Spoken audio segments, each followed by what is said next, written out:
महाराष्ट्रामध्ये संपूर्ण जे शिक्षक संघटना आहे ती आक्रमण झाली आहे। प्राथमिक शिक्षक संघटनेचे सर्वस्वी सिंधुदुर्ग जिल्ह्यातील शिक्षक आहेत ते या जिल्हाधिकारी कार्यालयावर मोर्चा जोडायला आक्रोश मोर्चा काढला आहे। आपल्यासोबत शिक्षक संघटनेचे समितीचे अध्यक्ष आहेत। काय नेमका मागणं आहे? 15 मार्च 2024 आणि 5 सप्टेंबर शासनाने अन्यायकारक असे आदेश काढले। जे आदेश या महाराष्ट्रातील शिक्षण देशोधडीला पोचवणारे आहेत। गोरगरिबांच्या शिक्षणाला या ठिकाणी देशोधडीला लावणारे हे आदेश आहेत आणि ते आदेश रद्द व्हावेत यासाठी संपूर्ण महाराष्ट्रातील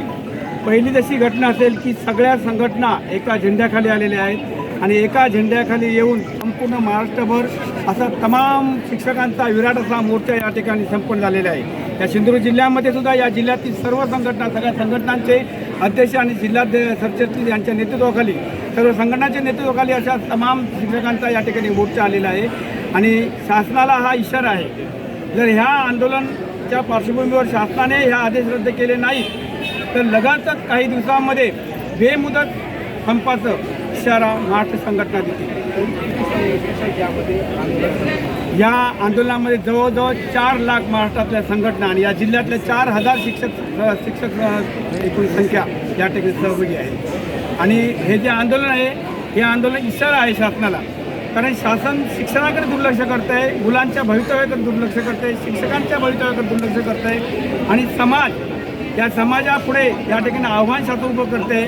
की खाजगीकरण, नोकरकपातीकरण, कंत्राटीकरणच्या माध्यमातून एक सरकारी शाळा संपवायची आहे शासनाला आणि हे शासनाला हे संपवायचं त्यांचं जे धोरण आहे ते या महाराष्ट्रातील शिक्षक, या महाराष्ट्रातील पालक, समाज आणि सेवाभावी संस्था, NGO यासारख्या कुठल्याही संस्था याला थारा देणार नाहीत आणि शासनाला ते होऊ देणार नाहीत आणि तसं शासनाने केलं तर शासनाला भविष्यामध्ये येणारा जो काळ आहे तो काळ कठीण जाईल।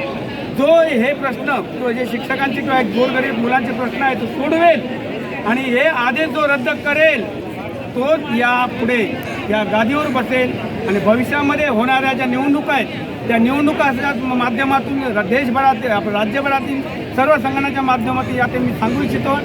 की आदेश रद्द केले नाहीत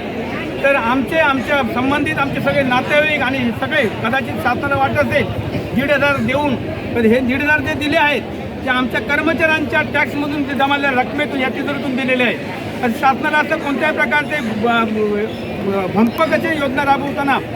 शिक्षणाकडे मात्र दुर्लक्ष करताना शासनाला लक्षात येत नाही, लक्षात घ्या। त्यामुळे ह्या ज्या योजना आहेत त्या योजना जरूर राबवाव्या, पण या माय भगिनीसुद्धा आमच्या आहेत आणि माय भगिनींची मुलंसुद्धा आमचीच आहेत आणि या महाराष्ट्रातील माय भगिनींच्या गोरगरीब मुलांच्या शिक्षणाकडे शासन जर हे काम करत असेल, दुर्लक्ष करत असेल तर शासनाला ते कदापि त्या संदर्भात या ठिकाणी झळपटायचं राहणार नाही असं या ठिकाणी आव्हान। निश्चितच